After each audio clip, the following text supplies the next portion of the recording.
West Coast Emergency Management. Welcome to those joining us online and to those who have travelled for today's meeting. Mike, there is space if you want to come back up to the table. Okay, I will. Yes. Okay.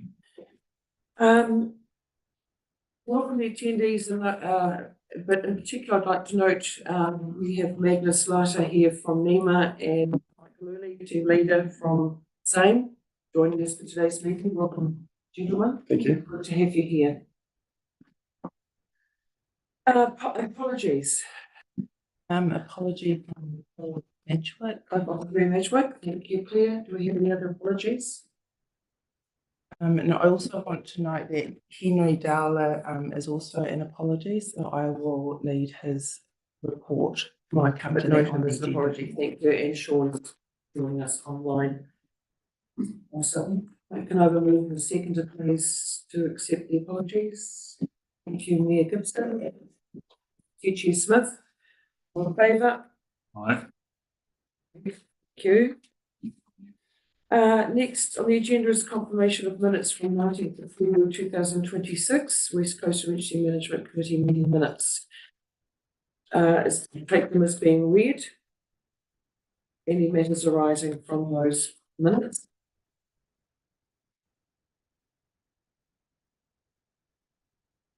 Any matters arising? Right, so the recommendation is that the committee resolves to confirm that the minutes of the West Coast Emergency Management Joint Committee meeting held on 19th of February 2026 are a true and correct record.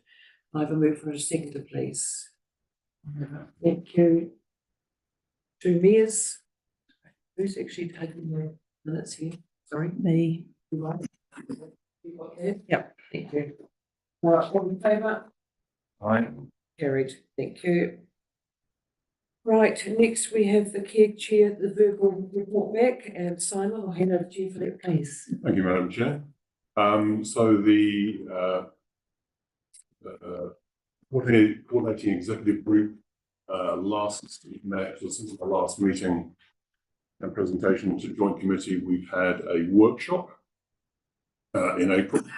So we reviewed the 20 program and spent a fair bit of time looking through that. And we completed that yearly review, presented it on the agenda today for joint committee's review and endorsement. And you'll note some of those changes today. We also had a quick look at our training exercise program. So the CEs are very focused on capacity and capability within the groups, and making sure we're able to respond and pick that up, not just for a short time, but obviously for a 24/7 roster going forward. So a big focus of the chief executives has been making sure we've got the right people in place, and we'll touch on that later on in the agenda as well. And we also had a quick review of the tsunami evacuation plans. This was the first pass review of the evacuation implementation plan. That will eventually come back through KEG and come to the joint committee for endorsement. The other major event that took place that KEG was involved in and reviewed was the 23rd of April Westport evacuation plan. So we had the public information evening held at the MBS Theatre.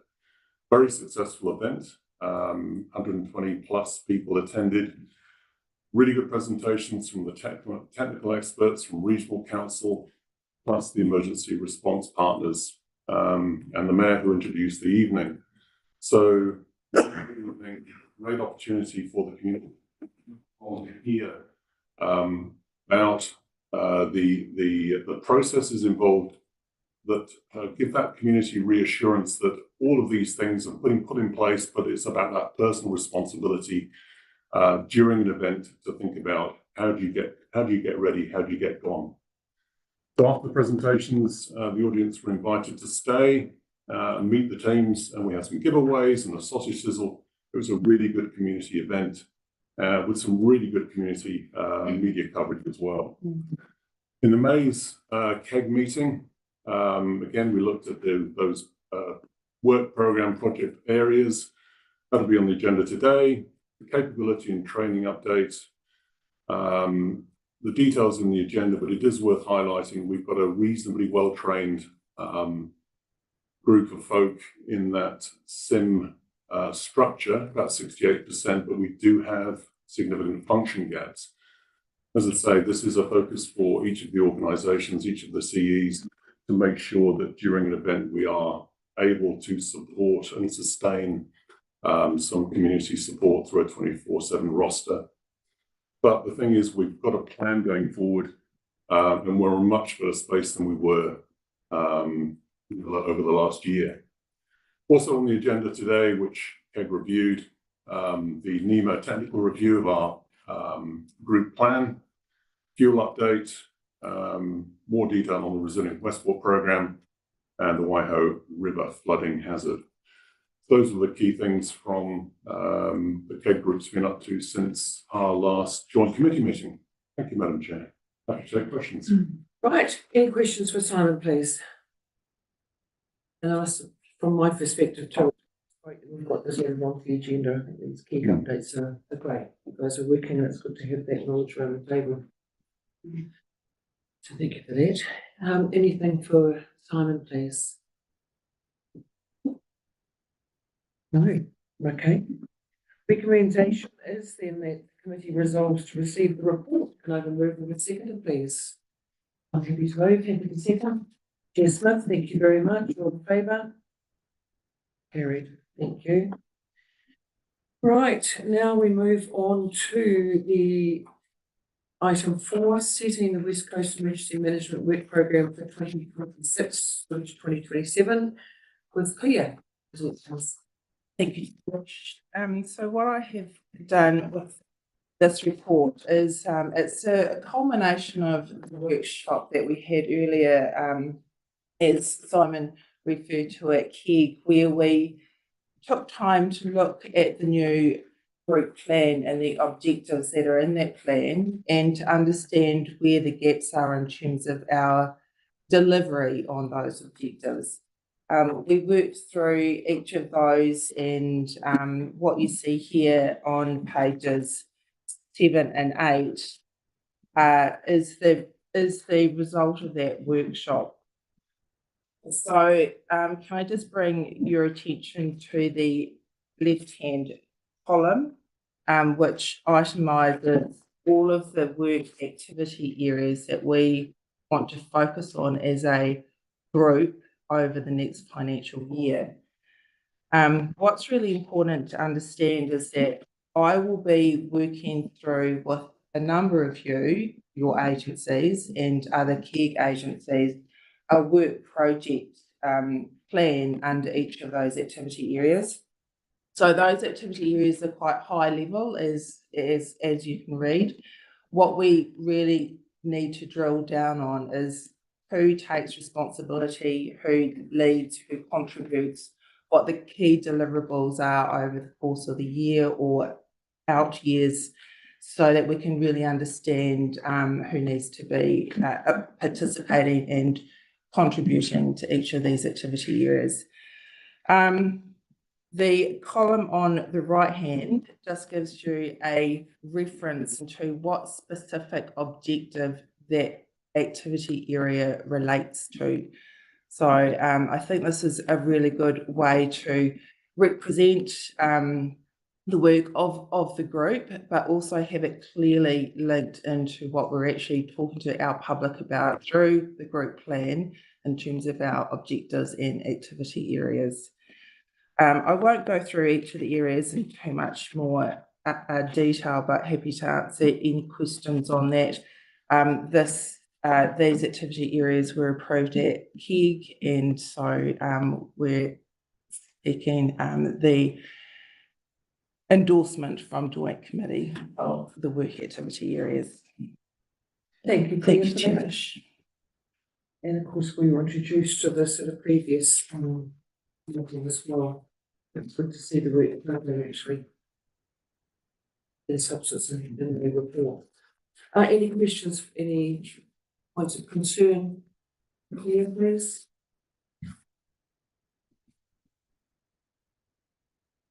Just on these on the evacuation, the planning It's, the one reports is why or in the Westport visit. Yes. What does that mean? Oh, sorry.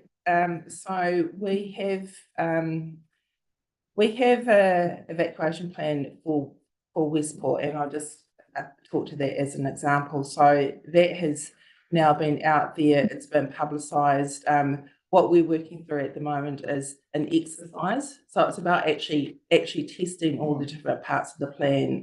So that involves quite a number of sessions with each of those councils around, this is the plan, this is how it works, and actually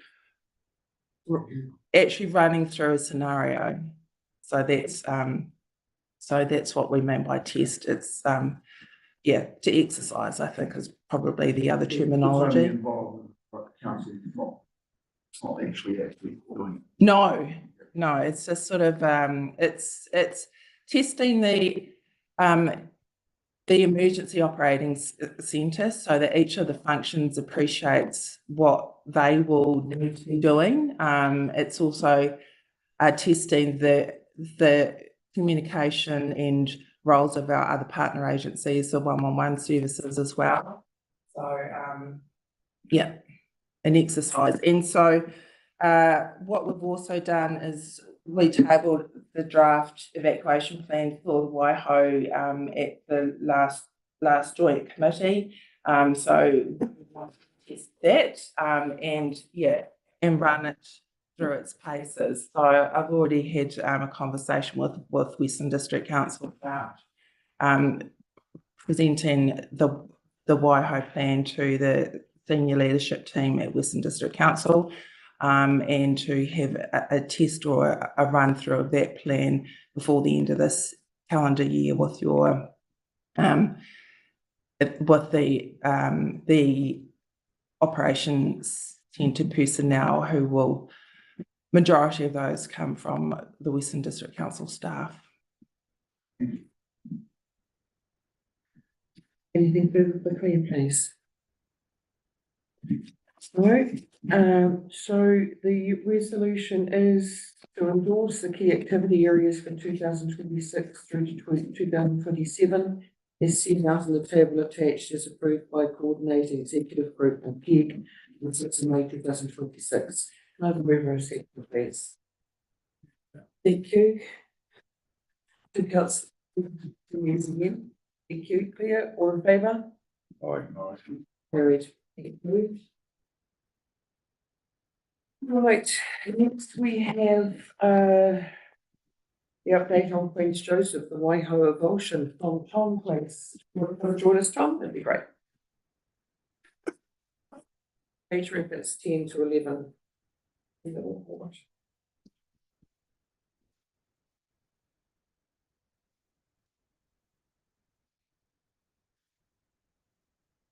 Morning, committee members. Nice to see you all. First of all, you've got the paper and the presentation that sits in behind it. I'm not going to speak to the presentation per se, but we'll talk to some of the key points in both. So overall, over the last 12 months, our monitoring is telling us that the aggradation trend in the Waiho continued. However, some reaches within the system are degrading, most notably the Avulsion reach, and I'll come back to that in a moment. So from an emergency management perspective, what that means, the South Bank is the lower Waiho fan is now perched high and dry, with the Avulsion taking the full flow of the Waiho, and the flood protection infrastructure on the lower Waiho fan at Rubbish Dump and Milton and others is not currently under pressure in normal flows or low or smaller flood events. On the other side of the river, actually before I go on to the other side of the river, what it does mean for the South Bank is that it's still fully reliant on the NZTA stop banks above and below the 6 bridge to do their job. On the North Bank, yeah, this is where the avulsion is having the most effect. So over the last 12 months, it's continued to widen and deepen, and the head of the avulsion has migrated upriver quite quickly by 950 odd metres over that 12-month period. So what that means is that the avulsion is now carrying the full flow of the Waiho, and the Havels Wall Stop Bank, which is the most downriver stop bank on the Waiho on the North Bank, is being directly impacted. And the Link Bank, if the avulsion continues to progress upstream, may well come into play 12 to 24 months. Cindy, on that slide up, please. Mike and Magnus, this is in addition to the presentation I gave you guys last week, and you, Nash, as well. And what this is an attempt to sort of wrap things up and context from an emergency management point of view. So I just want to take you back to the qualitative risk assessments that were done by the Waiho Technical Advisory Group in 2023. And with the Council's delivery of the infrastructural recommendations in that report, what we're seeing is a lowering of risk across Bank assets and South Bank assets, including the planned upgrade of the NZTA stop bank over the next 6 months or so by NZTA. That's largely due to a reduction in likelihood as opposed to a change in consequence. Okay.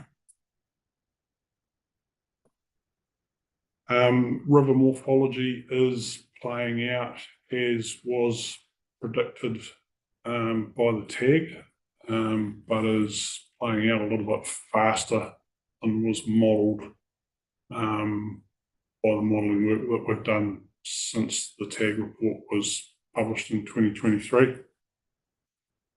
And I also need to note that we haven't had a big flood event down there for quite some time, and that may well change the way the river behaves. So over the short term, so over the next 1 to 5 years, degradation around Havels and possibly the Link Bank is the key risk that we need to keep an eye on. Bed levels dropping and the risk of undermining increasing. Above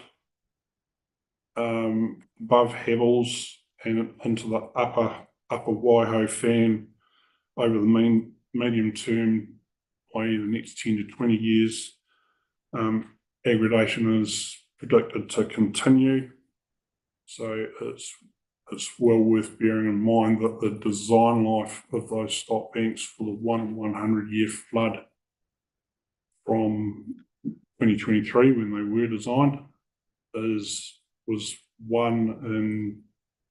20 years for the North Bank assets and 10 years for South Bank assets. So that all of that has implications for emergency management and your current work program there, which clearly you need to continue with that from an evacuation planning and other preparedness point of view. From an infrastructure point of view, we're pretty close to finishing the program that was recommended by the TAG group in 2023. And we need to continue with that and then start to focus on maintaining particularly Havels Wall and feasibly Link Bank against the threats raised by the avulsion. And from a land use planning point of view, initiating some form of adaptation strategy is, as you're well aware, Neelash, a priority for that area. Happy to take any questions. Thank you, Tom, and good to see that update from tag team too, so. So. I'm reading that correctly in that what was deemed critical has now gone down to high risk as far as Havels Hall Link Bank. Critical for Havels down to high post the upgrade in 2024, but you could argue that that risk is now starting to increase slightly with the degradation and the risk of undermining increasing. But the degradation, we've got visual on a couple of people, which goes around 15 feet, is an indicator of a lot of scouring is required to get to the stage of undermining that rock. So I'm presuming that's why TAG's taken that from critical to high. Still a risk, but it's not critical, as was alluded to in the last report. And the link bank, because that was something that gave NZTA quite a draw in their breath. So what I'm getting to is that rather than be critical, we've still got to work at these as far as being urgent, but we're not at huge risk. I mean, if we get a 1 in 100 year flood, everything's at risk anyway. There's going to be an impact with that, and that's something that we can't control.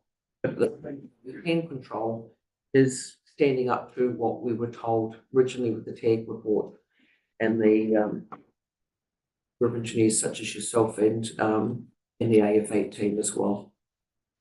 Yeah, and perhaps if I rephrase this, Neelash, so what the report did is if you implement these actions, the risk reduces.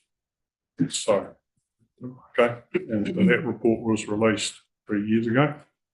We've gone on to implement those actions from a infrastructural point of view, which logically then reduces the risk from, say, for Havels from critical to however, with bed level degrading in that area, it increases the likelihood of undermining and therefore failure by breach.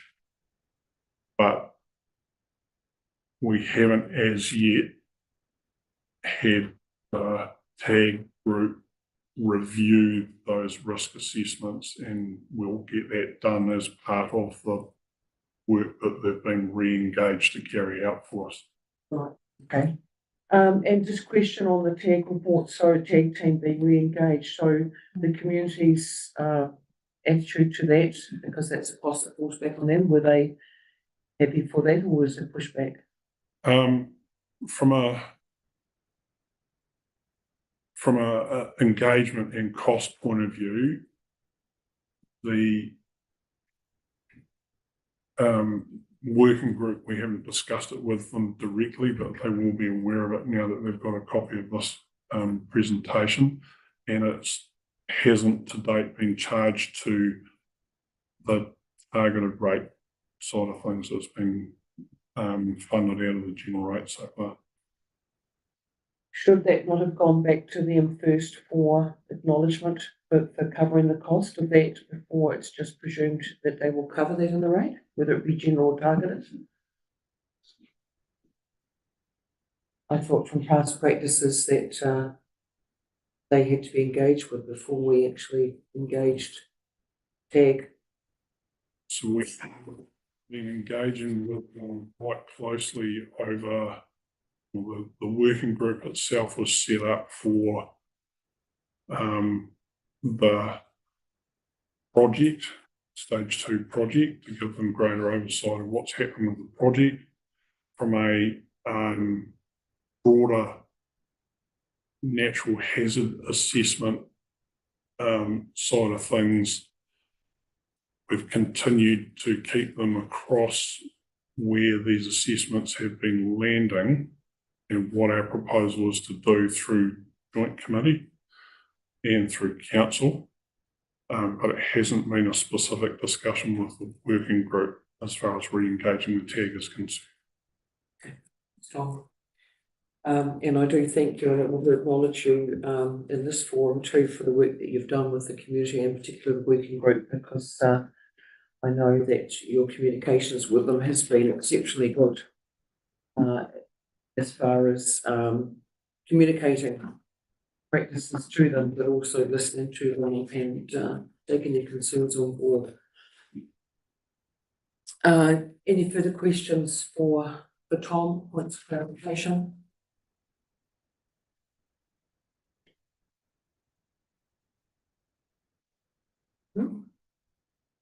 There's nothing further for Tom. The recommendation is that the committee resolves to receive the please. Thank you. All in favour? You know the eyes are going to be on either three of you. Carried, thank you very much. Thank you, Tom, for that.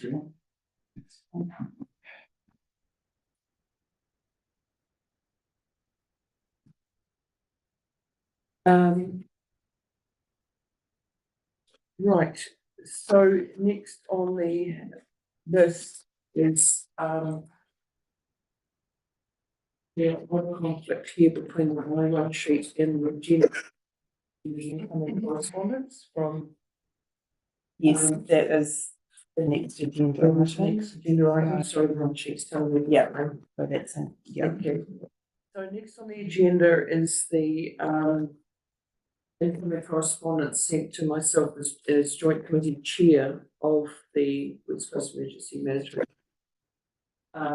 Letter from NEMA from John Price, and John is the Deputy Chief Executive of Emergency Management and Director of National Emergency Management Agency. It's regarding the Waihau River flooding hazard. I believe you've all got a copy of the letter. I have responded to John. Unfortunately, my response isn't included with this, but I will get that out to you with the minutes. Is there any matters, any questions from John's letter that anybody has?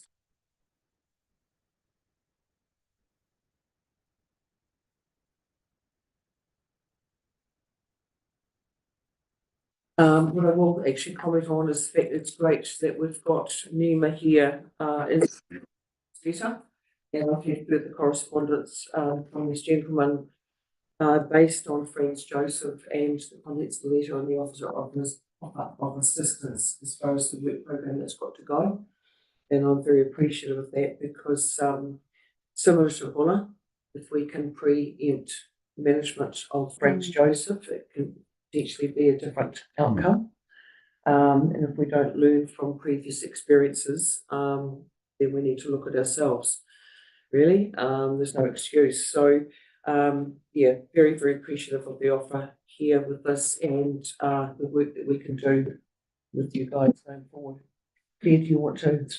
Through the chair, yes, thank you, Chair. I just want to bring the committee's attention to the recommendation which is set out in the letter that recommends that the joint committee develop a position on the Waihau River flooding hazard, and it also suggests what that position should set out in the 3 dot points underneath that paragraph. So I would, with the committee's support, suggest that we need to compile that position, and it needs to be a position from all of the members of the joint committee in terms of what our collective view and approach is around the risk, and I think that that's been clearly set out as a recommendation from NEMA to this committee. So I would be very in favour of helping to progress that piece of work with the support of all of the members of the committee. Thank you, Claire, for that. And yes, we do need to update because I've also noticed in the letter John's comment that the risk was not conveyed in the draft West Coast Emergency Management during NEMA's technical review regarding the Franz Joseph flooding hazard and risk to the community. which is a bit concerning because that was probably about when it should have been introduced to that whole paper. Yes, so if I could respond to that. So we had a number of comments from the technical review on the group plan, and that was one of them. We are making amendments to the group plan to address all of the comments that were made, and that new version of the plan will be going back to NEMA to cast another eye over that. Thanks, Claire. Sorry. Gentlemen, have you got any comment you'd like to pass regarding John's letter? Maybe I just say there's a range of these around the country, so you're not alone in this. There's a number of groups that are wrestling with hazards that are quite high impact, and we'll take a multi-agency, including central agency approach to manage. So you're not alone is kind of the point there. And I think from a NEMA perspective, the group is best placed to do the planning that will then enable us to do a joined up approach moving forward to address all 4 Rs of the major hazards. So really looking for you to pull the plan together, but that doesn't mean you're alone. We're here to support with that planning, and also excuse me, with the facilitation of and coordination of central agency support into that planning as well. So so whilst the responsibility rests with you, we're here to do whatever we can to support that work. So. Appreciate it. Thank you very much for that. Right, so the recommendation is that we receive that letter from John, but I would also like to include the recommendation that the Joint Committee develop a clear position on the Waiho River flooding hazard, including consideration of options across the 4 Rs noted on the report, and including what the position should be, how it should be set out. So I would like to include that recommendation in receiving the letter and the clarification from Claire. Can I have a mover seconded to that? Does everybody complete that recommendation? Chair Smith, thank you. Seconded Mayor Gibson. All in favour? Aye. Thank you for that. Claire, you quite comfortable with that work involved? Yeah. There. Yes. There is quite a bit involved with that, but I'm sure our able from them on operating systems. It's important we get across all fields. With this, right, moving on to the update on the fuel shortage situation. Sorry, Thank you, Tilesh. So I just want to draw your attention to a relatively brief report giving you an overview again about the situation across the country, but also particularly for the region. I'll just bring your attention to the fuel cell. So as you'll be aware, we undertook to offer or work alongside each of the councils around filling each of the 4 fuel cells that we have and placing them into appropriate locations across the region. So that piece of work has occurred, and the recommendation of the report is to receive the report and to note that reimbursement of the cost of the initial fill of the 3 fuel cells will be sought from the regional council of the relevant agency who is allocated use of that fuel. So that's the recommendation there. Happy to take any questions of that very brief report. Questions for Claire, please. Just why is Buller's cell going to remain empty when the other will full? that was up to the decision of each of the councils, and Buller District Council chose to keep theirs empty.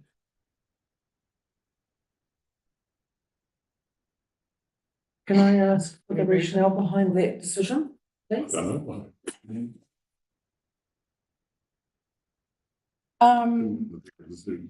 So, this was a conversation that we had, with the senior leadership team, and apologies if that did not go through you. No, just, that's right. No, Take that back. potentially the decision should be Potentially. going to the chief executive, I would have thought, for councillors. And for the future situations is what we're going through now, I'm sure Dean's got it noted in there. Any further questions on that? No? I do note in the last fuel report we heard from the minister last week, they are enhancing phase 3 and 4. No indication that we're moving that way, but they are continuously looking at the content of those phases, ensuring that they will do what they are charged to do come that time. So it's good to know there's still a lot of work going on in that field. All right, if there's nothing further for Claire, then the recommendation is to receive the report and note that reimbursement of the cost. Actually, sorry, before I do go into that, can I just ask for clarification? Were all councils made aware of the fact that that fuel would all be coming back to them for recompense of the regional council at the time those discussions were held? And I'm presuming at the cost of what it took to fill it up at that time.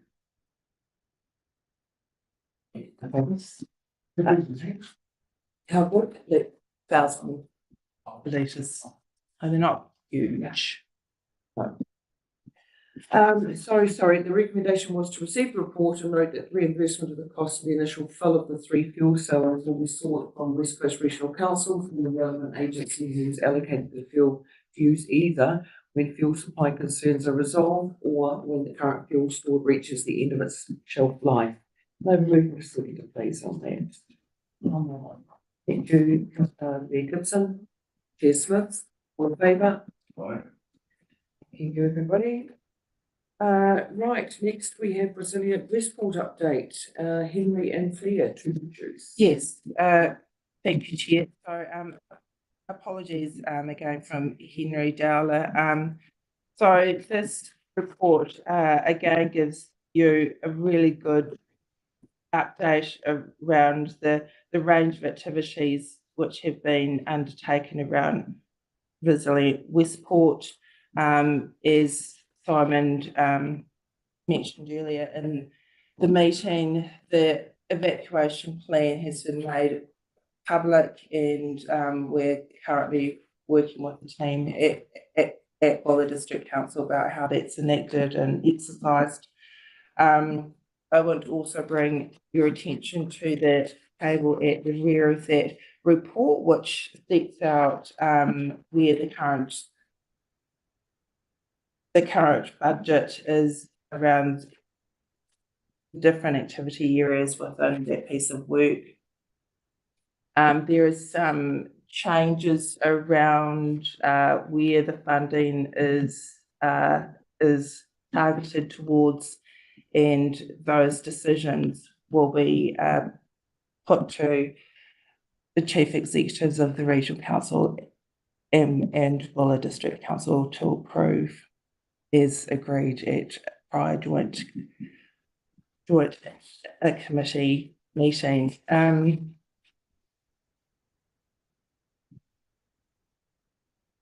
Yeah, so happy to take any questions on Henry's report. Could I have a wee comment here, please? Yes, certainly, Chris. Just on the evacuation plan for Westport, I'd just like to congratulate Claire on the outcome of the plan, but there's a couple of things in there that I'm really, really uneasy about, and the proposed evacuation site plan for Reefton and Murchison, I think are flawed because two or three reasons. Our current warning system relies on Wooler recording stations, rain gauge forecast, Met Office, NEMA and NIWA that are not really accurate enough to give a confident interval of time to travel through from lower Buller Gorge and upper Buller Gorge. We're talking about distances from Westport to Murchison. It's further than Westport to Greymouth or Westport to Karamea, and I just I worry about the implications of sending people into an area with a time that is going to be quite short, then maybe sending them into a danger with the lower gorge, particularly once it gets to a certain stage, you can be trapped in there. Either you can't go forward or can't go back. And I think that the roads to Reefton and Murchison are impassable once the water level at Te Kura reaches the 11 metres at Te Kura. And even the highway between Anangahua Junction and Landing gets inundated by the Anangahua River. So finally, if the monster flood that we're going to initiate means we're going to have to initiate almost a complete evacuation from Westport, means Reefton and Murchison will also be badly affected by the same flood, because both towns, that's Murchison and Reefton, are in the same catchment area of the Buller River and as Westport, and they'll have their hands full coping with the same flood that is affecting Westport. As an aside, Reefton is currently busy trying to cope with an increased demand on housing and accommodation from the influx of mining activity. So I think Reefton will be stretched like a lizard going for water, trying to accommodate extra people coming into them in the middle of a flood situation. I think we need to consider evacuation sites outside the Buller catchment. And I think more study and investigation needs to be done north towards Sergeants Hill, Powerhouse Road, and even Waimangaroa to the south. And by that, I mean more intensive door-to-door contact. The south, for example, Elmer Road, Bald Hill Motels, Cape Falwyn, Hubcap Road, and even door-to-door contact with Palmer. That's formerly the Lancourt Farm area. So I see that Punakaiki and Charleston have both been identified, and I reckon that's great. But it just needs more intensive investigation and contact preparation in these areas. Finally, I'll consider the reason that Murchison and Reefton are inappropriate as evacuation sites. Because if you manage to evacuate people to there, when the emergency is passed, people will be keen, almost frantic, to return back to their Westport homes to assess damage, recover their possessions, etc., but will almost certainly be unable to return straight away because of the damage to the roads by the slips, washouts, etc., through the upper and lower Buller gorges. The July 2021 flood took 2 or 3 days before the lower gorge became passable for any vehicles other than four-wheel drive capable vehicles. So I just think that the Murchison and Reefton evacuation sites are not a goer. They're not practicable. Thank you. Thank you, Chris, for that. And they're actually very valid comments. If you were running through them, was actually picturing what they're like in flood time. And as you say, even that Anangahua area there, I mean, the road's totally cut off there. And maybe that is, I'm just sort of been working that through the whole coast area. Maybe we need to be looking at those hubs. I mean, as you said, Reefton and Murchison will be busy managing their own populace, let alone any tourists that are on the road. And we can't send people out into those dangerous areas to get to another side for some security. So I'm very well comments, and I appreciate that, because this should be a living, working document. And to say that we've got everything correct and this is the final result, we should never be doing that. This should be a living document continuously through Mm. all our lifetimes. So greatly appreciated just for that. Yeah. Please not in agreement here. Yeah, so through the chair, really good points.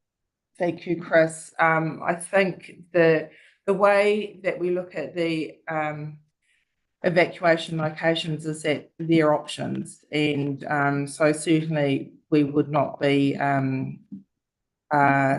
looking to put people in harm's way by asking people to evacuate up Buller Gorge if that isn't a practical and safe option. It is only one of several options.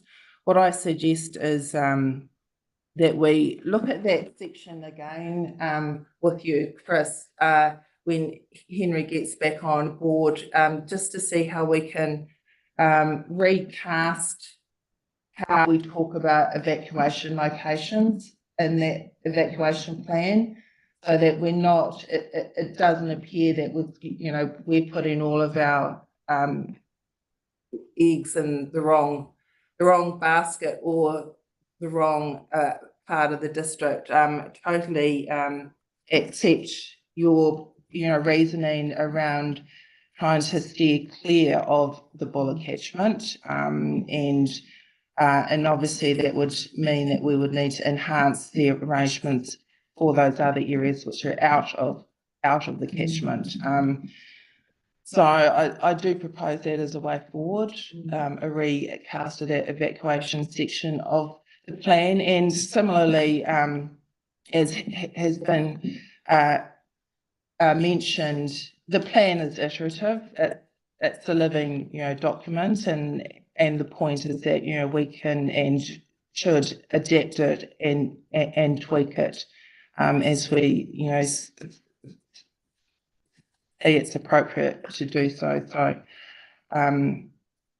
happy to progress that. Thanks, Claire, but I'll just congratulate you on the plan. It's something we've been wanting for years and years and years, and somebody's bit the bullet and produced this. And as you say, it's a work in progress. And I just have a few, Yeah. just wanted to put my side. Thank you. Thanks, Chris. Yeah, it's certainly never a criticism of anybody's work or the input to it. It's head around what's been planned and pulling the pieces and reinventing it and working from there. So good valid comments. Thank you, Chris. And I know Claire will take this up and look at that as well.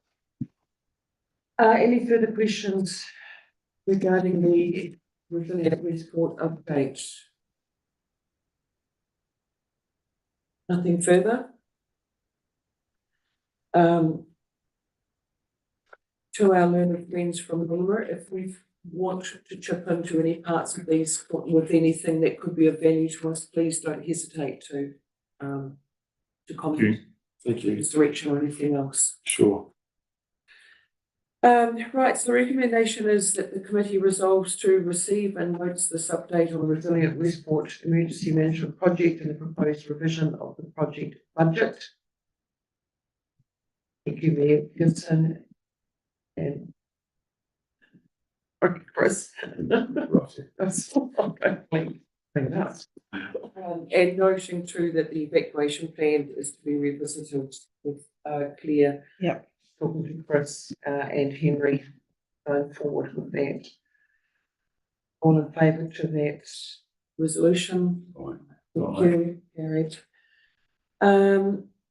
Next we have West Coast Emergency Management Manager update from Claire. Sorry, Claire, I'll give you time to take some notes on this. Good. Okay. Thank you. Yeah. So the next report is my update, which again is pretty brief. I'll just take you through a few of the highlights of that one pager. In terms of activations, we, in terms of the region, have had a relatively quiet couple of quarters. However, as you will all be aware, there has been a range of activations and declarations across other parts of the country over the last few, ever since the beginning of the year, actually. So although that hasn't meant that we've had activation in the region, we have been in support of those activations in other parts of the country.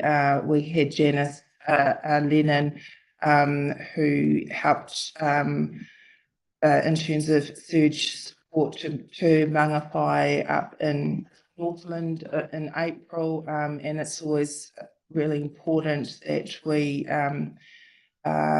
appreciate that helping to support other parts of the country who are affected is a vital part of our work, and it also enables us to get some really good flight time around activations in other parts of the country, which we learn a huge amount from, and able to bring that back to the region. So I just wanted to raise that here.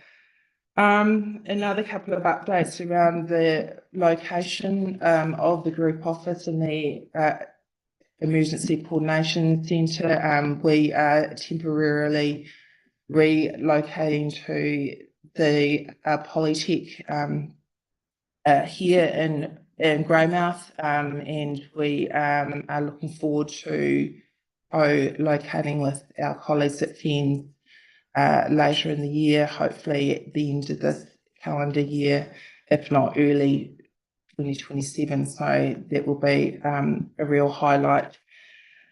We've already touched on the group plan, and also just want to remind you all, hopefully you've got a note in your calendars about this South Island Emergency Management Conference, which we are hosting on the 30th September, 1st of October. And the recommendations to receive the report. Happy to take any questions. Thank you, Chairish. Questions for Claire, please? How many people are we for that conference? The conference, we are working on 250 to 300, so a fairly sizable endeavour. And that's really is, we've got a close view of the last South Island conference, which was held at PI, the conference centre in Christchurch a couple of years ago. So yes, so that's why we worked really hard to confirm a location, because obviously that's a large number of people. So we've been really thankful to have the support of the high school here in Greymouth and able to use their gym nays. It is in the school holidays, thankfully. Which is a really great opportunity to showcase the coast and with cooperation and collaboration from the high school as well. So I think that'll be a really good initiative. Thank you. Good. Hosting. Anything further for Claire, please? Right, the resolution is that we receive the report. Move to a seconder, please. Thank you, Chesler. Thank you, Nicholson. All in favour? Carried. Thank you. Right, next on the agenda, we have the capability and training report from Cindy, please. 21:32. And you should all have a copy of the snapshot of our current training. Over the last few years, you'll be aware that we have done a lot of emphasis on training, especially with SIMS being our coordinated incident management system training, and also identifying functions. So we're doing more of a focus on working with the SLT members and with each council, with our EMOs to have a more targeted training so that people are learning and getting experience and activating in positions that they are good. So this, the percentages on this graph it's just a snapshot and it can change depending on the training that we are doing. As you're all aware, we've got a full suite of training this year, so these percentages will present differently at the end of the year, but also where the different councils are at different levels of having identified that staffing. In some cases, the councils have identified people across 3 teams. And in some cases, some are only at the stage of identifying one. So it's just continuing to work with those and doing targeted training. We've also got currently being developed is a training pathway for each of the functions, but also the controllers as well. The controllers have been left off this chart because at the moment we've got a lot of identified controllers and it's more than just people.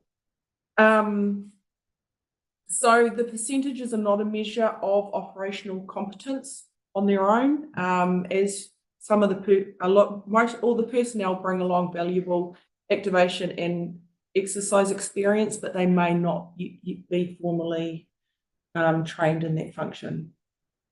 Yeah, I think that's it. We've still got a lot of training coming out, which will affect differently later on in the year. Thank you. Any questions for Cindy, please? Cindy, are you quite happy with those figures and appendix? I know for Westland, I'm not. So for Westland in particular, they've just started working on the 1 team. So the other ones, like for example, Buller are quite a lot ahead. They've got a lot of people really interested in it because they've had the latest emergency as well. So there's a lot more people more keen to get on board. So it's just working, and across some of the councils, there's a new level of SLT or our people that we talk to, and it's just teaching them as well and then finding the people to go on them. I'm happy that you've got a team. And now it's just working with them and extending that team with experience and exercises and training as well. And we'll cater that and make the pathway for each person. Nothing helps to stimulate that more than having an event though.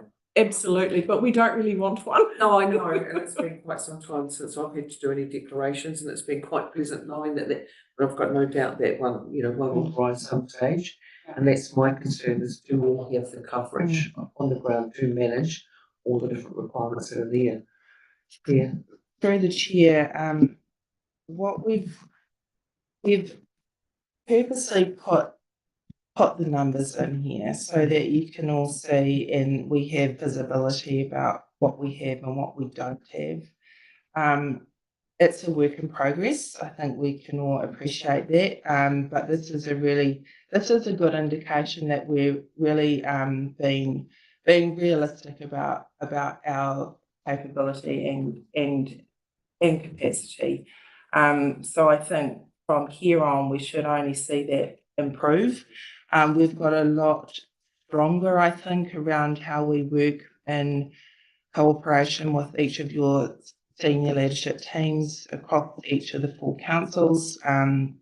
We've been making some really good headway with it just in the last couple of months. So, and it's also off the bat, we've had a number of years where we've had a very strong training program, and we've put through a lot of people. But at the end of the day, how does that reflect in terms of what the numbers are on this piece on the page? I mean, we will be at risk and able to roster in a big activation more than a couple of days. And we would be in an activation, we'll be putting our hand up fairly quickly in terms of needing support into the region. So that's not a position that I'm comfortable with. So this is partly why we try to sort of be really visible in terms of what the numbers look like, so that we can help you to help target the right people, the personnel to have in the room. we also appreciate that in activations, there's a number of roles that are out there, you know, doing their job, and aren't able to assist in activation because, you know, they're out in the field. So we need to take that into account as well in terms of, you know, business continuity. So there's a whole range of different aspects that come into play when we talk about training.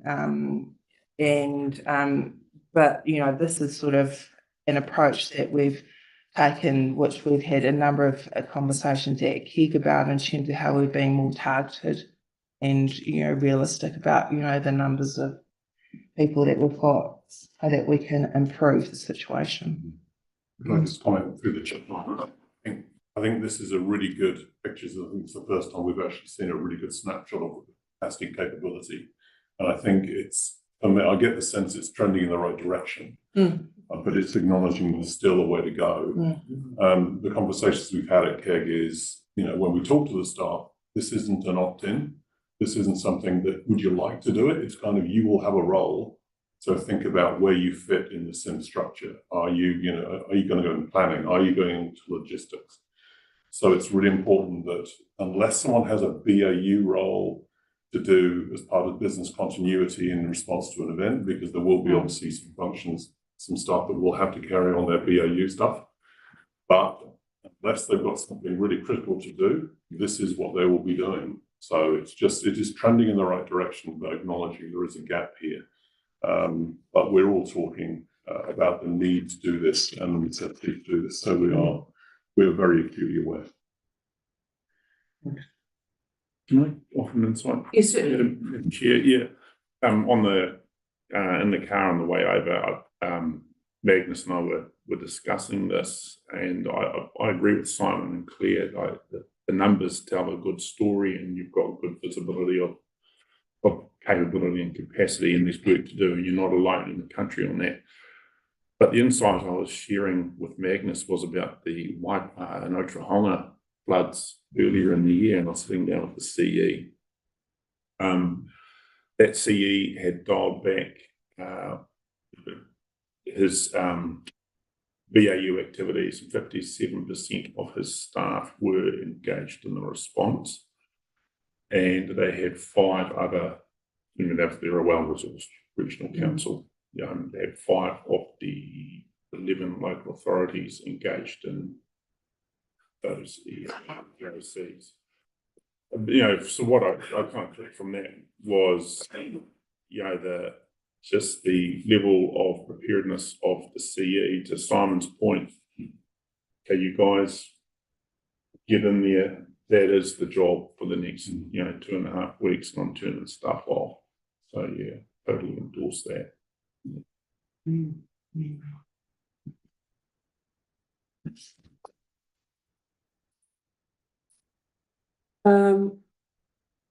Right, yes, thanks for that, Mike. It's so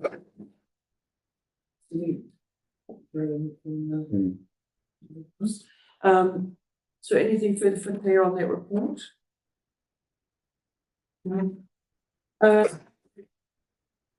Sorry. The recommendation is that the committee resolves to note the current activation team metrics and supports targeted capability development approach for 26-27. And note the matrix is a developing piece of work and reflects the strengthened collaboration between West Coast Emergency Management and each council senior leadership team. Also build regional ECC and EOC capability. I have a move to some other things for that. Thank you to our 2 mayors again. All in favour? Aye. Carried. Thank you. Thanks, Cindy, for that. Brilliant. Thanks.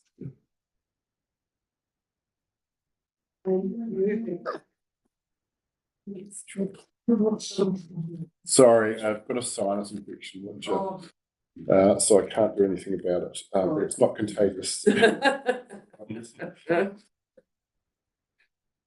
Right, okay, so head over to number 2. Thank you, Chair Lish. So the bill continues to progress, and all going to plan. I expect that it will be enacted later on this calendar year.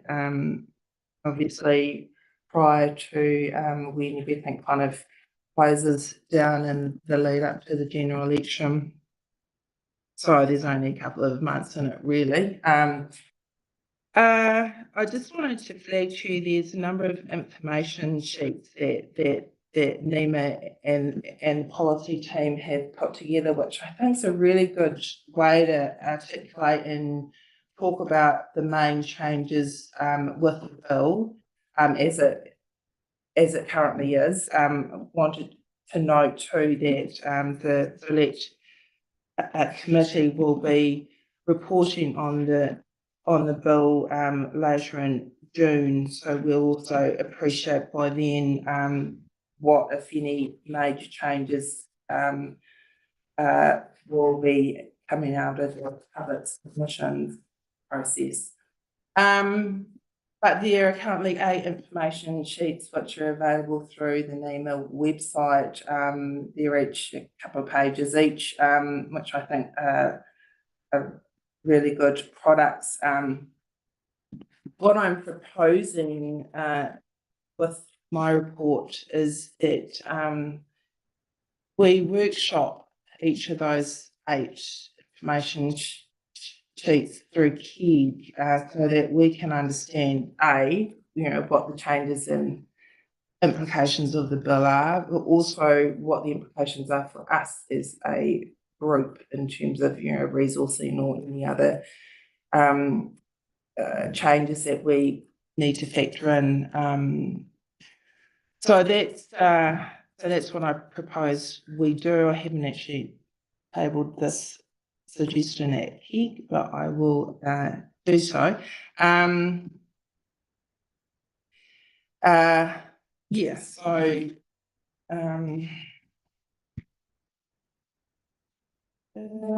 the main thrust of the report. I'm happy to answer any questions and really appreciate that we've got our colleagues here from NEMA also who may be able to take questions on the bill also or through the report later on the agenda. Thank you, Chair. Thanks, Claire. Any questions for Claire, please? I have one. Sorry. Yes, Daryl. Yeah, I wonder if I can make a comment there, Yeah. Chair. Thanks for the report, Claire. There's been quite a lot of commentary, especially from Local Government New Zealand and other Taitoa and other bodies, to say that as the bill comes out of being a bill and gets enacted, there's some significant and additional responsibilities and focus areas for the groups around the country as a result of the bill being enacted. We need to understand and obviously if it becomes an act, we need to comply with that and enact that. A planning and budgeting perspective, we will need, especially if that lands before election, which I think it's planned to do, we will need to take any additional considerations from that new act into the Regional Council's long-term plan conversation in terms of the group. But I hope that each of the other 3 district councils may have to do the same. It won't just lie on the group in terms of, I think, some things that are in there. There may be some additional obligations for each of the councils to consider financially, not just through the group's activities. And I wonder along those lines if our NEMA colleagues had any update or commentary or advice on that. Thank you. Magnus, do you want to? Sure. I think the approach that Claire's talked about is a really valid one. I think the cost implications will be quite specific to each kind of location and how that plays out. As an example, your iwi engagement context is quite different from Bay of Plenty with 37 iwi to engage. So there's some real differences in costs there. So I think we are trying to develop some general guidance about what some of the costs might be, but definitely support that you look at those yourselves and identify what that might be for your context.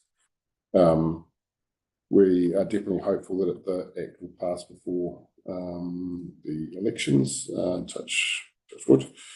But yeah, so we haven't, the statement is we haven't got to the level of being able to identify for each group, and it will be on the groups to identify what those cost implications might be. Yeah.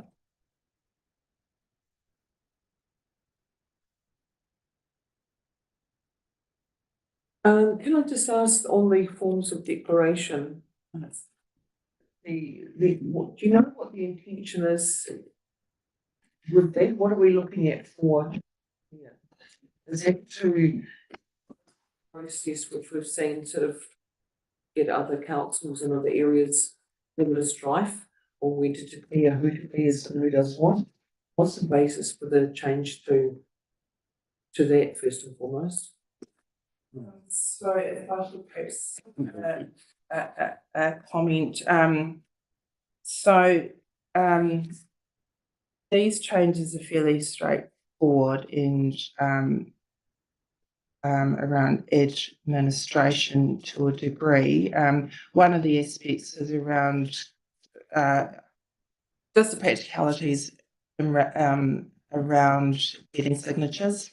So there's a part in the form around electronic signatures, and that being a valid way in terms of signing or approving a declaration. So we've got a couple of examples where it's been practically difficult to get the person to sign the piece of paper on the day, and so if we can validate that the approval of the declaration is actually coming from the right person, then being able to use electronic signature is a practical way to help address those availability issues from time to time. But that's just one element of it. I'm just looking at my colleagues from NEMA. Is there any other comments you want? I don't think there's any visibility on any of the other rules. This is the only one that they wanted to, this is the one that they wanted to tidy up immediately on implementation. Yeah. Because of the issues that Clee's raised. Yeah, I just hope with that they don't over rationalise the importance of the signature and then lose the focus of what that signature is authorising, and then what the responsibilities go with that person that signed that document in that same emergency. And that's what worries me the most with that change, is that we could see the signature, carry on. No, you are involved. And I think that's potentially something that's missed with that. I would like to see a bit more definition go into requirements of that person that is signing the declaration. That's right, because there's a lot of thinking and collaboration that goes into arriving at a recommendation for you to sign something like that. For you. Yeah, and I don't think there's any desire to change that per se. I think the reason for getting this, wanting to do this one earlier, is to tidy up some of the administrative matters that have been raised previously, and then also some of the name changing and stuff that comes through from. Because it was one of the they didn't have somebody there to actually sign the declaration, which created delays. There have been examples where that has proven difficult. So it's around it really is around having practical but valid ways to make declarations when the person isn't in the room, pretty much. But the whole criteria about when and how and who, that essentially is the same, and that needs to be a robust conversation with the right people around the table, which I think we've got a number of examples where that's happened in the region. So this isn't about, changing that because that has to remain. Any further questions? No? Right, so the recommendation is that the committee resolves to note the emergency management bill continues to progress out of submission. 2, note that all emergency management groups are currently considering collaboration on submissions for this and future new or amended rules as secondary legislation. And 3, that we agree that the coordinating executive group considers each of the 8 information sheets on key changes proposed in the bill and reports back to the Joint Committee on Applications. Can I have a mover and a seconder, please? Thank you, Mayor Gibson, Chair Smith. Thank you. All in favour? Aye. Carried. And thank you, Claire, for that. Right, moving on to Mike, please, National Emergency Management Agency. Oh, you can throw that to Meg. In front of me, even though you wrote it, and use my copy. Claire has already covered off most of the bill related aspects. Those information sheets are really quite concise and useful, I think. So some good work by our policy team there. So that's quite good. Some of the questions that we've had raised are around how the local government reforms that are being posed at the moment will intersect with this. And at the moment, we don't think there'll be any substantial change for joint committees until those decisions are real. So in some areas where they're looking at, a current group area might become 2 or 3 distinct new councils. We might end up with 2 groups, but fundamentally, I don't think the architecture of our our Emergency Management Act will change. So, but we are engaged with DIA around that. The fuel response plan, Claire also gave a good insight there.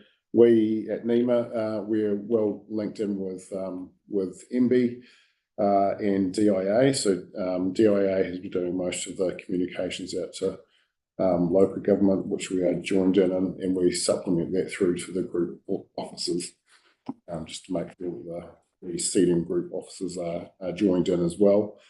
Our role there is really to make sure that they are cognizant of the ability to manage an emergency if one should happen, particularly under restricted fuel conditions. And at the moment, we're still working through, you may be aware, the 2024 fuel plan had a lot for civil defence emergency management groups to do, and that was predicated on a natural hazard kind of scenario. So we're still working through to close off what aspects of that they might push to civil defence emergency management groups. I think at the moment the general tone is that the 2026 plan is a new plan and quite on industry taking the lead on most of those restrictive measures. So I don't anticipate that there'll be much of the task that were in the 2024 plan that will come through. As was mentioned earlier, so from the first few months of this year, we had 21 states of local emergency. That's more than a year's worth in a few months. So it's been quite a busy start to the year for that's predominantly top of the North Island, but for NEMA as well.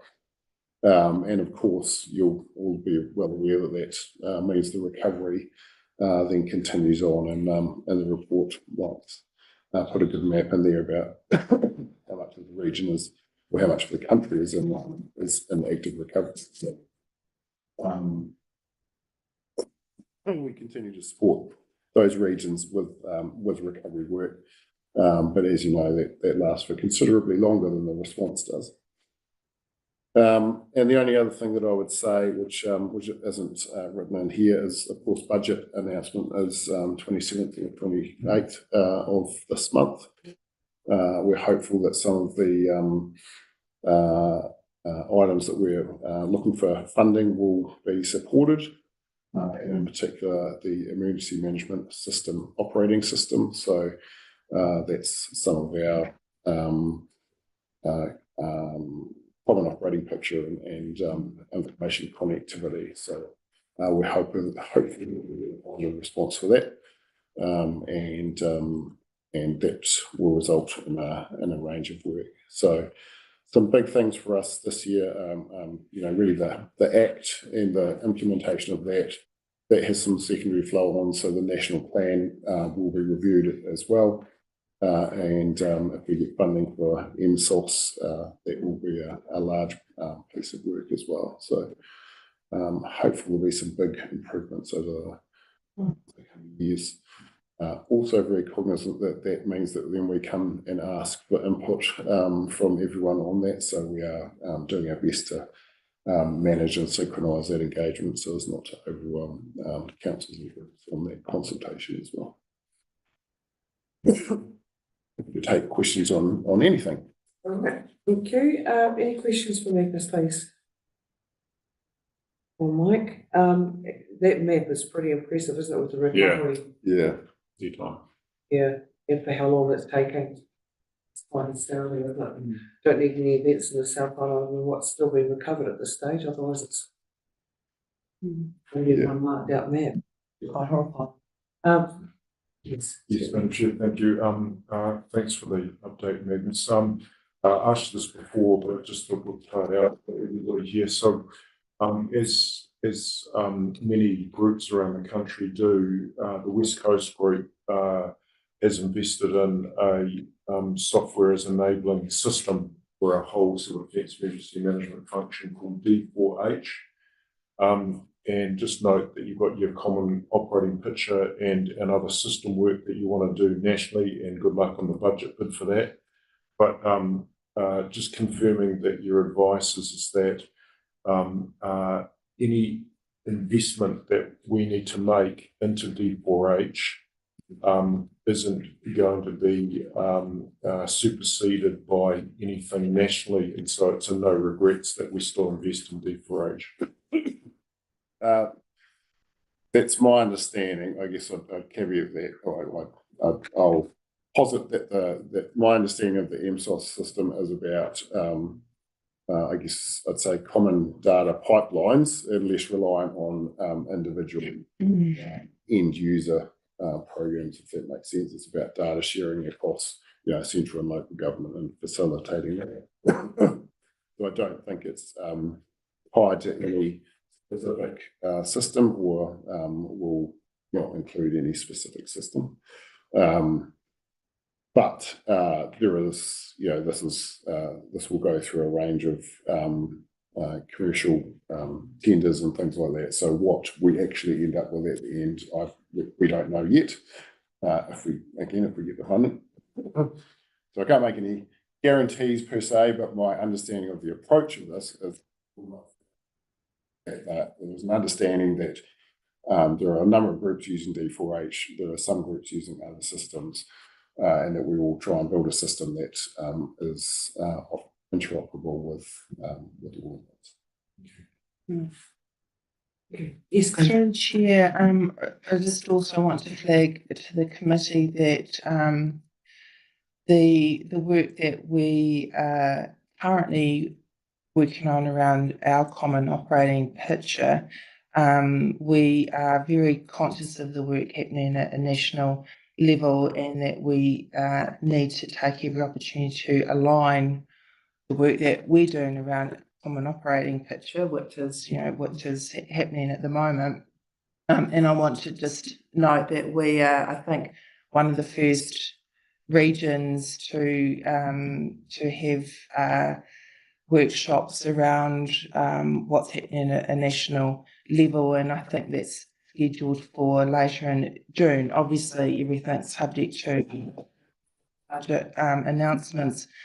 But I think as a region, we're really well placed, and it's opportune that we can sort of tie these two pieces of work together.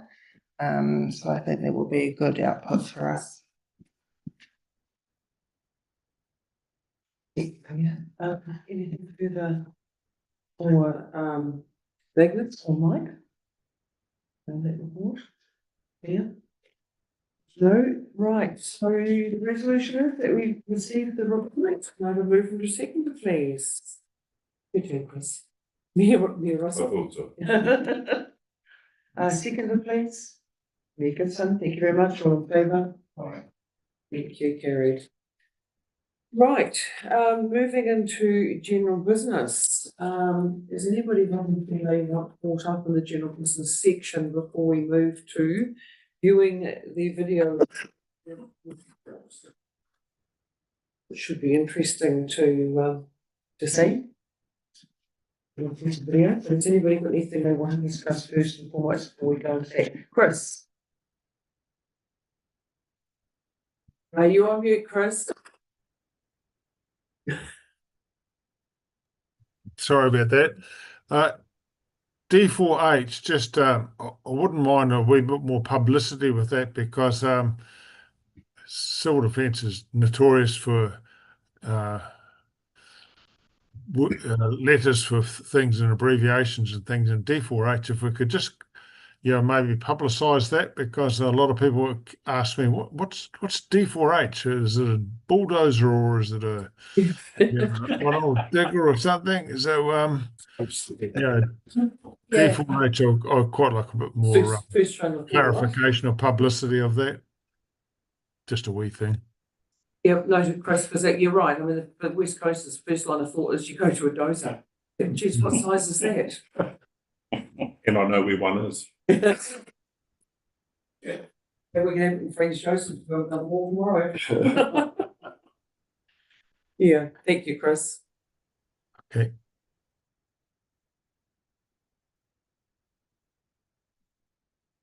Anybody got anything further for general business? Jamie, have you got anything you want to throw in there for general business? Nice to see you. Yeah, likewise. No, nothing at all. Thanks. I'm just here ready to play this video, hopefully, if it all goes well. Cool. Thanks, Jamie. Right, if there's nothing further, we'll move on to the Resilient Westport video. Thank you, Chair. Can I just, I just want to thank the team and particularly Jamie for the work that he put in around developing the video, which we will see shortly. It's a really unique piece of work, and it's our way to try and display and tell the public what happens behind the scenes in terms of activations, because there's a lot that does happen behind the scenes, which people won't necessarily be aware of, and it's just to sort of help in terms of that, that trust and confidence that the right agencies are having the right conversations at the right time to protect your community. So thank you to Jamie. Go ahead. Yes, absolutely. Yep. Yeah, so thanks, Claire. So it was one of the frustrations that we have always had is people, and this probably throws back to when I was the mayor, the assumption that the mayor's making all the calls and we're sitting in a room somewhere and deciding all these big cavalier decisions. And my experience was that is not the case. You're very much part of a team, and we wanted to try and educate the community around some of the systems and processes around the eventual decision to declare an evacuation, and then who's in charge when that happens.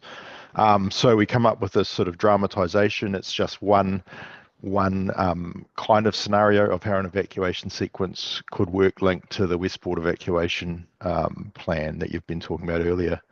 So I'll share my screen and hopefully this works well. Share. And I need to share computer sound. Oh, bugger. Come up. How do I get that? Here we are. Just apologize. It's always a wee bit tricky to get this sound. Yeah. Happening. There we go. That should work.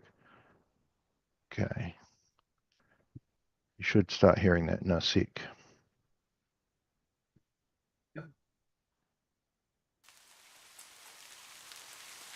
You hear that? No. You can hear the rain. Oh, yes, got it now. Rain's falling. West Coast knows rain. It lives with it, plans around it, and measures seasons by it. But over the past couple of days, the rain has felt different. Not intense, not dramatic, just steady, falling hour after hour, soaking into the ground, filling drains, and darkening the edges of rivers people know by heart. At the same time, forecasters have been tracking an ex-tropical cyclone moving toward New Zealand. For days, weather models have been pointing toward the same possibility: prolonged rainfall, already saturated catchments, and very little room for error if the system slows. This morning, a weather watch is issued. A watch is not an alarm, but it is a signal, a moment that asks people to look up from their routines and take notice. A watch doesn't tell anyone to leave, it doesn't demand action, it asks for your attention. West Coast Emergency Management begins sharing simple public messaging. The community is told the situation is being monitored, that staff are on duty, that updates will come if conditions change. Nothing urgent, nothing frightening, just raising awareness. Behind the scenes, preparation begins quietly. Rosters are reviewed, forecasts are checked and then rechecked. Partner agencies touch base and confirm their availability. Across Westport, people absorb the watch in different ways. Some register it and move on. Others pause, remembering past floods, watching the river more closely now, noticing how long the rain has already been falling. They make small mental notes where important documents are kept, which road they would take if they had to leave, who they might check on if the weather were to worsen. But life continues. Schools are open, shops are trading, and cars move through town. But beneath it all, the groundwork is already being laid.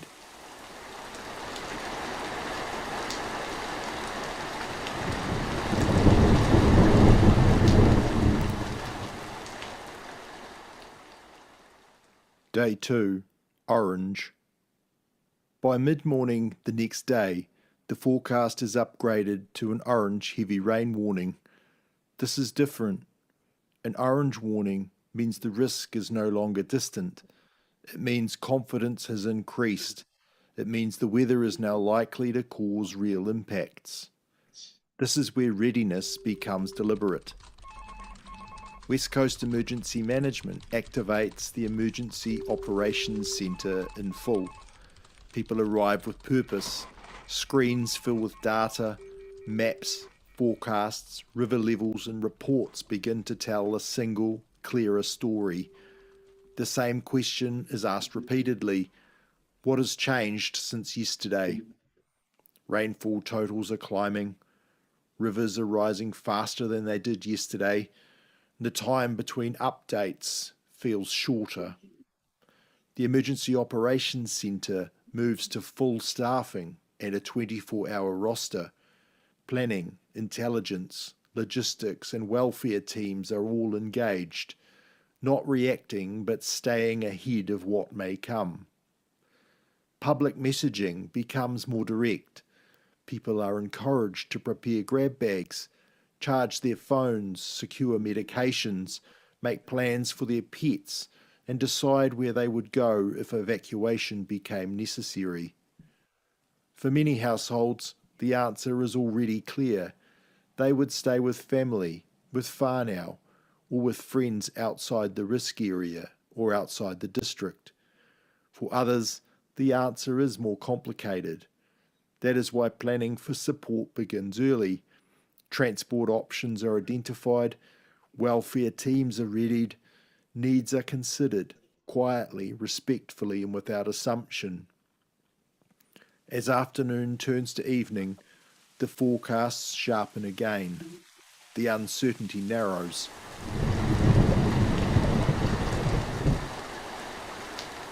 Key agencies meet urgently. The assessment is clear. A red warning will be issued that night. The Mayor is advised to declare a state of emergency, not because evacuation is inevitable, but because readiness must be absolute. Operational responsibility transfers to the controller, who now carries the weight of the next decisions, guided by science, real-time data, and the knowledge that every choice affects real lives. Inside the Emergency Operations Centre, the pace shifts. Evacuation plans are activated, night shift staff take over, and a full 7-day roster is established. Across Westport, people feel the change. Phones are charged, bags are packed, and cars are parked facing outward. The town is no longer just watching, it is waiting in readiness. Day 3, red. By morning, the red warning is in force. This is the highest level, the point where the risk to life becomes unacceptable. After updated assessments, the controller issues a mandatory evacuation notice.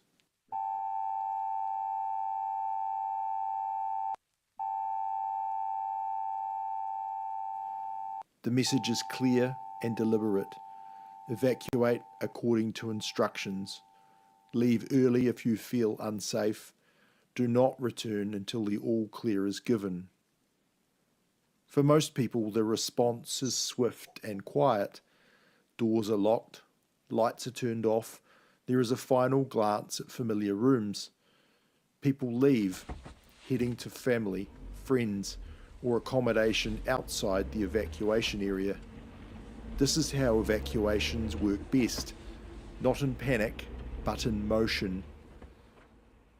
At the same time, another response unfolds.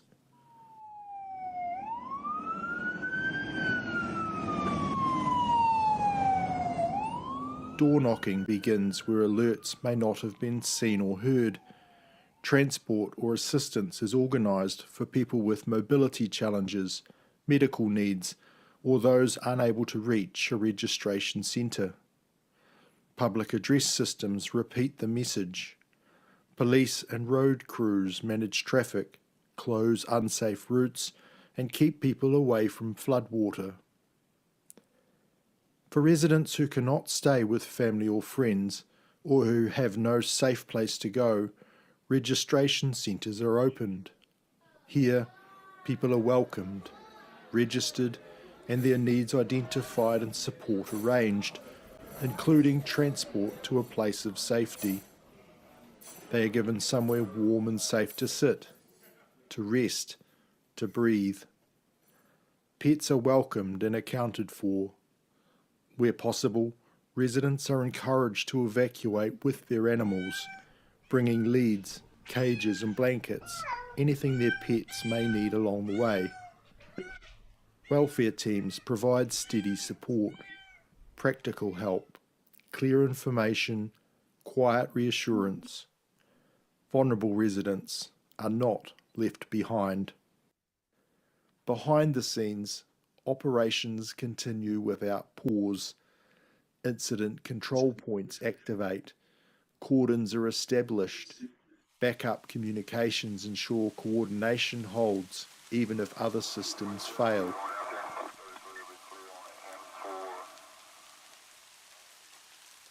And then, with people waiting in a safe place, the rain begins to ease. The river, no longer as driven by the catchment that feeds it, starts to tame, settle, and gently recede. The return. The return doesn't happen all at once. Before anyone goes home, assessments are made, rivers are monitored, infrastructure is checked, roads are inspected for damage that is not always visible at first glance. Only when it is safe does the all clear come. People return carefully, They drive the same roads, but see them differently now. They unlock doors, step inside, and take stock. For many, home is just as they left it. For others, there are signs of what came really close. Damp floors, debris, the faint line where water almost reached. The return is emotional in ways that are hard to predict. Relief, gratitude, exhaustion, sometimes loss. Community teams continue their work. Support remains available. Information is shared about cleanup, assistance, and what happens next. And slowly, life resumes. Shops reopen. Schools prepare to welcome students back. Neighbours check on neighbours, and the event moves from the present into memory. Reflection. Evacuations are ordered only when authorities believe people may be in serious danger. They are never taken lightly. The evacuation journey, from watch to orange to red and finally to return, exists for a reason. It gives emergency managers time to prepare, and it gives communities time to act. Most people will always self-evacuate, supported by their own plan and networks.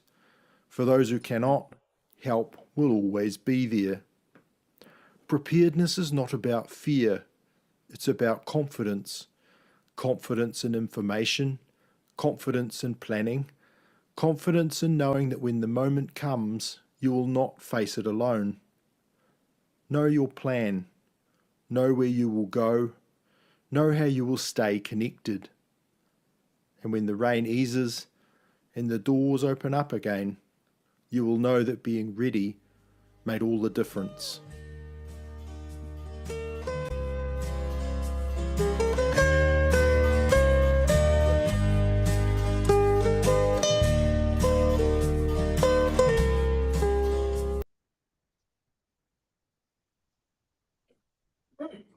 Thank you, Jamie. Clear? So that's it. Very subdued. Overview. And I can certainly vouch that Jamie wouldn't have been quite as subdued as that at the time, having been through several of those sort of situations myself.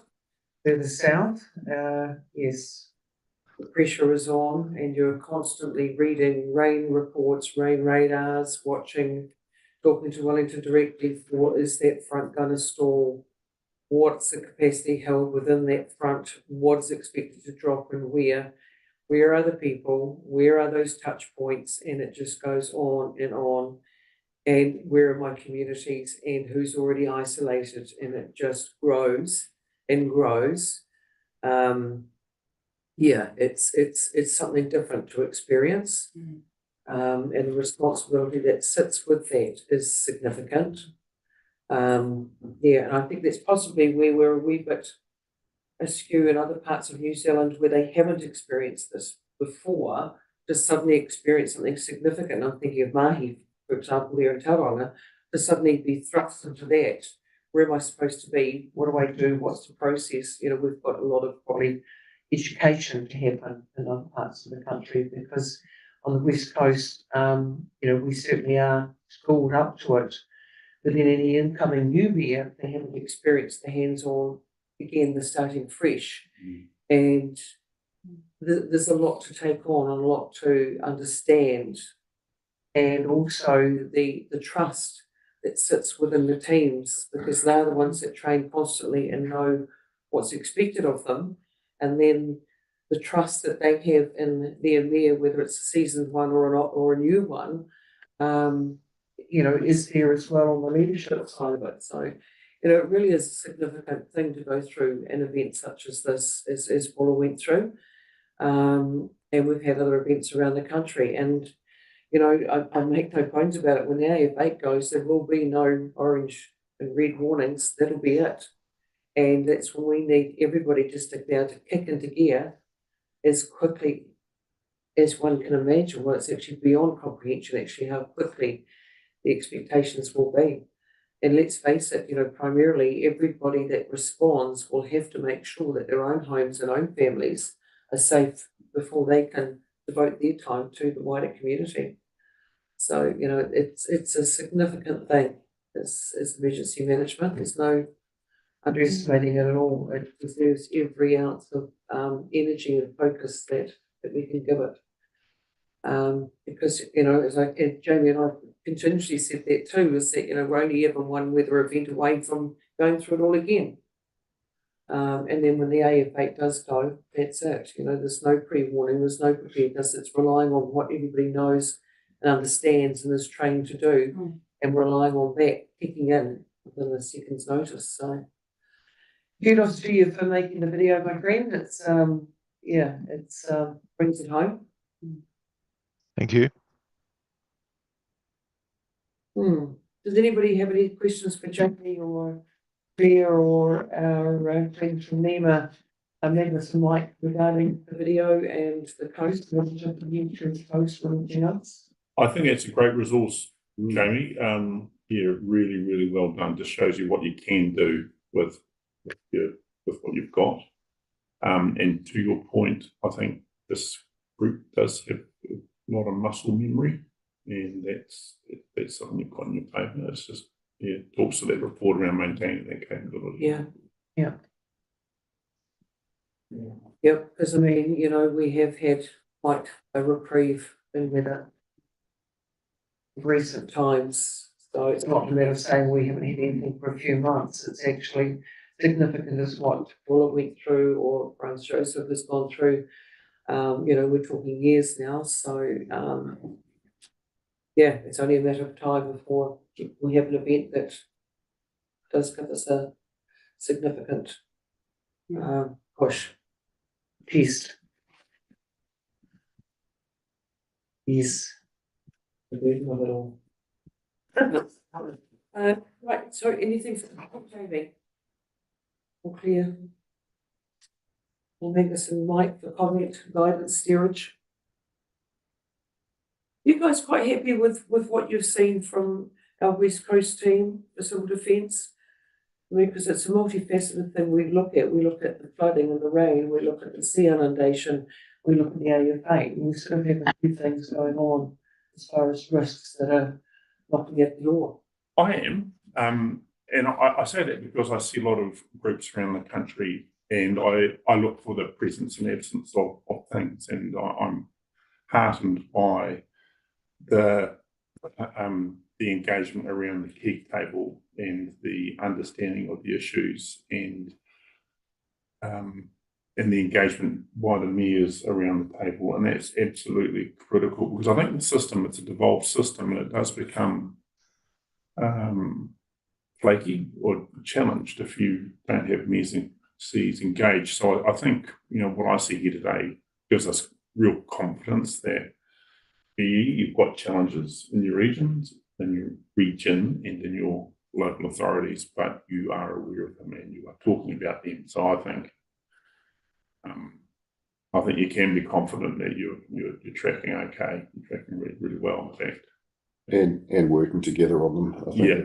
it's one of the other complicating factors in some other groups is where there isn't a good connection in that kind of within the group itself. That makes it challenging to manage a hazard. But as you've pointed out, you've all had a lot of events, which is, you know, brings that focus and brings that understanding. So really solid groups, not one that we feel like, to be honest. And you get on wealthy neighbours like Canterbury and Nelson Tasman.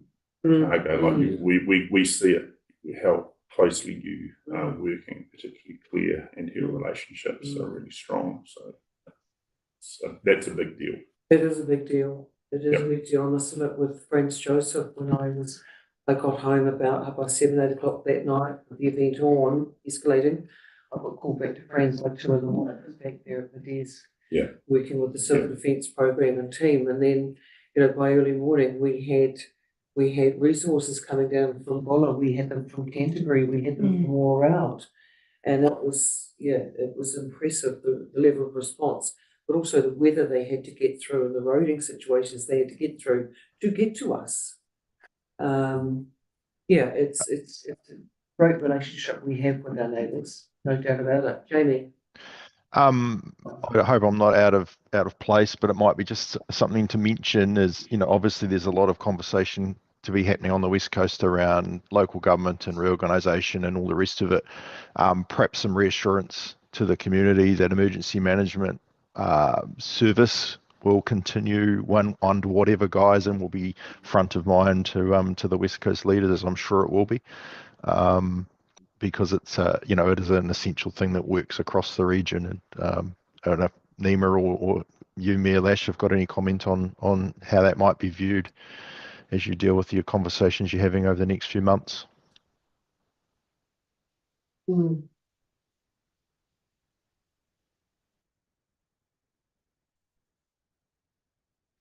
Yes.